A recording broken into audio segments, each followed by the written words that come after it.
Hi all welcome back to our channel. അപ്പോൾ നമ്മൾ ഇന്ന് ചെയ്യാൻ പോകുന്ന വീഡിയോ എന്ന് പറഞ്ഞു കഴിഞ്ഞാൽ നാളത്തേക്കുള്ള Nifty and Bank Nifty analysis video ആണ്.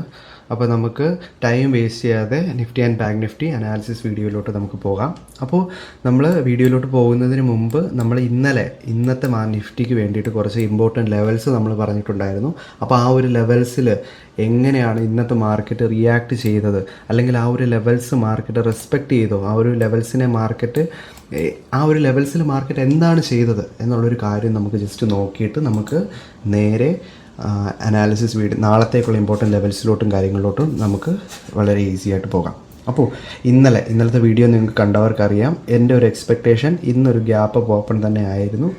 അതേപോലെ തന്നെ ഇന്ന് നമുക്കൊരു ഗ്യാപ്പ് അപ്പ് ഓപ്പൺ ചെയ്തു. ആ ഒരു ഗ്യാപ്പ് അപ്പ് ഓപ്പൺ കിട്ടാനുള്ള ചാൻസ് ഞാനെന്ന് ഇന്നലെ പറഞ്ഞു കഴിഞ്ഞാൽ, ഇന്നലെ നമ്മൾ കുറച്ച് ഇമ്പോർട്ടൻറ്റ് ലെവൽസ് പറഞ്ഞ ലെവലിൽ, മെനഞ്ഞാന്ന് നമ്മൾ പറഞ്ഞ ലെവൽസിൽ നമുക്കൊരു ടാർഗറ്റ് അക്കോംപ്ലിഷ് നമുക്ക് കാണാനായിട്ട് സാധിച്ചിട്ടില്ല. അപ്പോൾ ഞാൻ എക്സ്പെക്റ്റ് ചെയ്തു, അതിൻ്റെ ഒരു റീസൺ എന്ന് പറഞ്ഞു കഴിഞ്ഞാൽ ഓൾമോസ്റ്റ് മാർക്കറ്റ് ടൈം കഴിഞ്ഞിട്ടുണ്ടായിരുന്നു. അതുകൊണ്ട് ഞാൻ എക്സ്പെക്റ്റ് ചെയ്തത് ഇന്നത്തെ ദിവസം നമുക്കൊരു ഗ്യാപ്പ് അപ്പ് ഓപ്പൺ കിട്ടാൻ വളരെ കൂടുതൽ ചാൻസ് ഉണ്ടായിരുന്നു. അതേപോലെ തന്നെ നമുക്ക് ഗ്യാപ്പ് അപ്പ് ഓപ്പണും കാര്യങ്ങളും എല്ലാം കിട്ടി.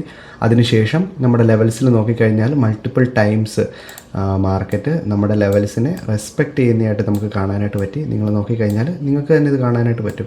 മാർക്കറ്റ് എക്സാക്ട്ലി ഇന്ന് ക്ലോസ് ചെയ്തത് പോലും നമ്മുടെ എക്സാക്റ്റ് ഇമ്പോർട്ടൻറ്റ് ലെവൽസ് കാര്യങ്ങളിലും ആണ്. അതിൻ്റെ കൂടെ എനിക്ക് കുറച്ച് കാര്യങ്ങൾ പറയാനുണ്ട്. ഈ ഒരു ലെവൽസ് ഞാൻ നിങ്ങൾക്ക് പറയുന്നതെന്ന് പറഞ്ഞു കഴിഞ്ഞാൽ ഇത് ഒരിക്കലും ഒരു മാജിക്കൽ ലെവൽസോ, അല്ലെങ്കിൽ എന്നോട് ഏതെങ്കിലും ഇൻസ്റ്റിറ്റ്യൂഷൻസോ, അല്ലെങ്കിൽ ഏതെങ്കിലും ഓപ്പറേറ്റേഴ്സോ, അല്ലെങ്കിൽ ഏതെങ്കിലും സ്മാർട്ട് മണി ആയിട്ടുള്ള ആൾക്കാരോ അന്ന് എനിക്ക് പറഞ്ഞു തരുന്ന കാര്യങ്ങളല്ല. ഞാൻ എൻ്റെ ഒരു എക്സ്പീരിയൻസ് വെച്ചിട്ട് ചാർട്ടിൽ നിന്ന് കണ്ടുപിടിക്കുന്ന ഒരു വളരെ കുറച്ച് കണ്ടീഷൻസ് വെച്ചിട്ട് ഞാൻ കണ്ടുപിടിക്കുന്ന കാര്യങ്ങളാണ്. അപ്പോൾ ഒരിക്കലും ഈ ഒരു ലെവൽസിനെ നിങ്ങളുടെ ഒരു എൻട്രി മോഡലായിട്ട് നിങ്ങൾ അപ്ലൈ ചെയ്യരുത്. ഈ ഒരു ലെവൽസിൽ ഡയറക്റ്റ് പോയിട്ട് നിങ്ങൾ ബൈയോ സെല്ലോ ചെയ്യാൻ വേണ്ടിയിട്ടല്ല ഞാൻ ഈ ഒരു ലെവൽസ് ഞാൻ നിങ്ങൾക്ക് പറഞ്ഞു തരുന്നത്. ഈ ഒരു ലെവൽസ് ഞാൻ നിങ്ങൾക്ക് പറഞ്ഞു തരുന്നതെന്ന് പറഞ്ഞു കഴിഞ്ഞാൽ, നിങ്ങൾ ട്രേഡ്സുകൾ, ഇപ്പോൾ ഞാൻ കുറേ ഈ മാർക്കറ്റ് അനാലിസിസ് വീഡിയോയും ഇമ്പോർട്ടൻറ്റ് ലെവൽസ് പ്രൊവൈഡ് ചെയ്യുന്ന വീഡിയോസും കണ്ടിട്ടുണ്ട്. അപ്പോൾ ആ ഒരു ചാനലുകളിലെല്ലാം ഞാൻ കണ്ടിട്ടുള്ളതെന്ന് പറഞ്ഞു കഴിഞ്ഞാൽ, എല്ലാ ഒരു 10 പോയിൻ്റ് അല്ലെങ്കിൽ എല്ലാ ഒരു 5 പോയിൻ്റ് കഴിയുമ്പോഴും ഓരോരോ ലൈനുകളാണ്. ഞാൻ തന്നെ വണ്ടറായിപ്പോയി, ഇത്രയും അധികം ലൈൻസുകളോ എന്ന് പറഞ്ഞാൽ.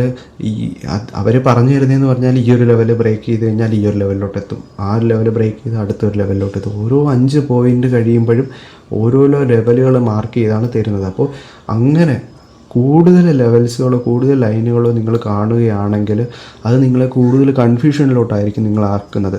അപ്പോൾ ഞാൻ തന്നെ നിങ്ങൾക്ക് ഇന്നലെ തന്നതെന്ന് പറഞ്ഞാൽ ആകെ 3 ലെവൽസാണ്. അപ്പോൾ 3 ലെവലിൽ നിങ്ങൾക്ക് തന്നെ അറിയാം ഇനി ഇവിടെ എങ്ങനെ ആക്ട് ചെയ്യണം. നിങ്ങൾക്ക് ഏതെങ്കിലും ഒരു എൻട്രി മോഡൽ ഉണ്ടെങ്കിൽ നിങ്ങൾ റാൻഡമായിട്ട് ചാർട്ടിൻ്റെ ഏതെങ്കിലും ഒരു ഭാഗത്ത് പോയിട്ട് നിങ്ങൾ മാർക്കറ്റ് ഒരു സ്ട്രക്ചർ ഷിഫ്റ്റ് ചെയ്യുന്ന സമയത്ത് പോയിട്ട് എൻട്രി എടുക്കരുത്. അതിന് പകരം നിങ്ങൾക്ക് എന്ത് ചെയ്യാം, ഈ ഒരു ലെവൽസും നിങ്ങളുടെ കയ്യിലുള്ള സ്ട്രാറ്റജിയും കൂടി കമ്പൈൻ ചെയ്തുകൊണ്ട് നിങ്ങൾക്ക് എൻട്രികൾ പഞ്ച് ചെയ്യുവാണെങ്കിൽ നിങ്ങൾക്ക് കൂടുതൽ ആക്യുറസിയിൽ കാര്യങ്ങളൊക്കെ ചെയ്യാനായിട്ട് പറ്റും. ഒരിക്കലും ഈ ഒരു ലെവൽസിനെ നിങ്ങൾ നിങ്ങളുടെ ഒരു എൻട്രി മോഡലായിട്ട് എടുക്കാതിരിക്കുക. എപ്പോഴും ഈ ഒരു ലെവൽസിനെ നിങ്ങൾ ട്രേഡുകൾ പഞ്ച് ചെയ്യുന്നതിന് മുമ്പ് ഒരു റെഫറൻസ് ആയിട്ട് ചെയ്യാനായിട്ട് നോക്കുക. അപ്പോൾ നമുക്ക് ഇനി എന്ത് ചെയ്യാം, നമുക്ക് നാളത്തേക്കുള്ള നിഫ്റ്റിയും ബാങ്ക് നിഫ്റ്റിയുടെയും ഇമ്പോർട്ടൻറ്റ് ലെവൽസും കാര്യങ്ങളിലോട്ട് നമുക്ക് പോകാം.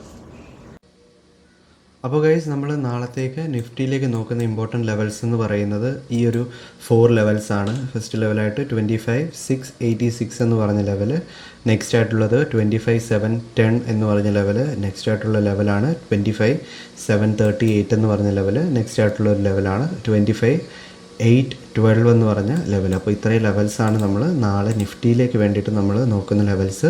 അതിനോടൊപ്പം തന്നെ ബാങ്ക് നിഫ്റ്റിയിലേക്ക് വേണ്ടിയിട്ട് നമുക്ക് ഇന്ന് തൊട്ട് നമുക്ക് നോക്കാം. അപ്പോൾ നമ്മൾ ബാങ്ക് നിഫ്റ്റിയിലേക്ക് വേണ്ടിയിട്ട് നോക്കുന്ന ഇമ്പോർട്ടൻ്റ് ആയിട്ടുള്ള ലെവൽസ് എന്ന് പറഞ്ഞാൽ, ഒന്ന് 59,494 എന്ന് പറഞ്ഞ ലെവലും, 59,538 എന്ന് പറഞ്ഞ ലെവലും, നെക്സ്റ്റ് ആയിട്ട് 59,565 എന്ന് പറഞ്ഞ ലെവലുമാണ്. അപ്പോൾ ഇത്രയും ലെവൽസാണ് നമ്മൾ നിഫ്റ്റിയിലേക്കും ബാങ്ക് നിഫ്റ്റിയിലേക്കും നമ്മൾ നോക്കുന്നത്. നമ്മുടെ ചാനൽ നമ്മൾ ആദ്യമായിട്ടാണ് കാണുന്നതെങ്കിൽ നിങ്ങൾ ലൈക്ക് ചെയ്യാനായിട്ട് ശ്രമിക്കുക, ഷെയർ ചെയ്യാനായിട്ട് ശ്രമിക്കുക, അതേപോലെ തന്നെ സബ്സ്ക്രൈബ് ചെയ്യാനായിട്ട് കൂടി ശ്രമിക്കുക. നമ്മുടെ ടെലിഗ്രാം ചാനലിലെ ലിങ്ക് നമ്മൾ ഡിസ്ക്രിപ്ഷനിൽ ഇട്ടിട്ടുണ്ട്. അതിനോടൊപ്പം തന്നെ ഇൻസ്റ്റഗ്രാമിൻ്റെയും ലിങ്ക് നമ്മൾ ഡിസ്ക്രിപ്ഷനിൽ ഇട്ടിട്ടുണ്ട്. ഇൻസ്റ്റഗ്രാമിൽ നമ്മൾ ആക്റ്റീവ് ആവാൻ ചാൻസസ് കൂടുതലാണ്. ഞാനിങ്ങനെ എപ്പോഴും ഓരോരോ വാഗ്ദാനങ്ങൾ തന്നിട്ടായിരിക്കും പോകുന്നത്, പക്ഷേ ഞാനതൊന്നും ചെയ്യുന്നില്ല. സമയത്തിൻ്റെ പ്രശ്നങ്ങളും പിന്നെ ചെയ്യാനുള്ള മടിയും കൊണ്ടാണ്. അപ്പോൾ നമുക്ക് നാളെ നമുക്ക് ഈ ഒരു ലെവൽസിൻ്റെയൊക്കെ അനാലിസിസുമായിട്ട് കാണാം. അപ്പോൾ ബൈ ഗൈസ്.